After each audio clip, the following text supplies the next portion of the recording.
ಹೇಳಿರುವಂತ ಹೇಳಿಕೆ ಇದೆಯಲ್ಲ ಅದನ್ನ ಆತ ವಾಪಸ್ ತಗೋಬೇಕು. ನಮ್ಮ ಚಾನೆಲ್ ಅನ್ನು ನೀವು ನೋಡ್ತಾ ಇದ್ರೆ ಸಬ್ಸ್ಕ್ರೈಬ್ ಮಾಡಿ, ಪಕ್ಕದಲ್ಲಿರುವ ಬೆಲ್ ಬಟನ್ ಅನ್ನು ಒತ್ತಿ.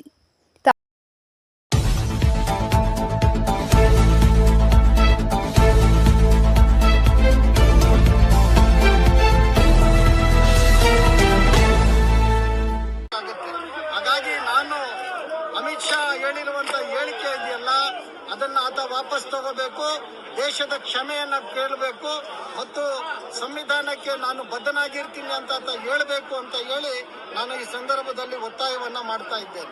ಬಾಬಾ ಸಾಹೇಬ್ ಅಂಬೇಡ್ಕರ್ ಅವರು ಅಂತ ಹೇಳಿದ್ರೆ ಅದು ಕೇವಲ ಒಂದು ವ್ಯಕ್ತಿ ಅಲ್ಲ, ಅದು ಈ ದೇಶದ ಗಮನಿಸಲ್ಪಟ್ಟಂತ ಸಮುದಾಯಗಳ ಬಹುದೊಡ್ಡ ಸ್ಫೂರ್ತಿ ಅದು, ಮತ್ತು ಒಂದು ಘನತೆಯ ಬದುಕಿಗಾಗಿ ಹೋರಾಡಿದಂತ ಒಬ್ಬ ಮಹಾ ವ್ಯಕ್ತಿತ್ವ, ಇಡೀ ಜಗತ್ತೇ ಮೆಚ್ಚುವಂತಹ ಸಂವಿಧಾನವನ್ನ ಕೊಟ್ಟಂತವರು.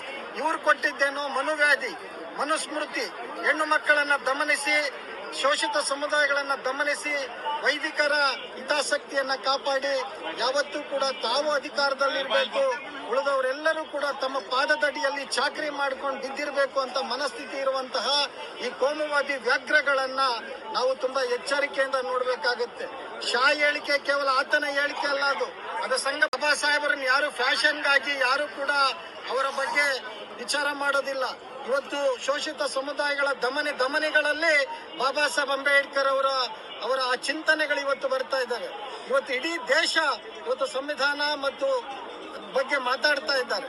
ಆ ಕಾರಣಕ್ಕಾಗಿ ಈ ಕೋಮುವಾದಿಗಳಿಗೆ, ಇಂಥ ವಚನಭ್ರಷ್ಟರಿಗೆ ಇವತ್ತು ಅಂಬೇಡ್ಕರ್ ಒಂದು ರೀತಿಯ ಅವರು ಬಹುದೊಡ್ಡ ರೀತಿಯ ಒಂದು ವಿರೋಧಿಯಾಗಿ ಕಾಣ್ತಾ ಇದ್ದಾರೆ.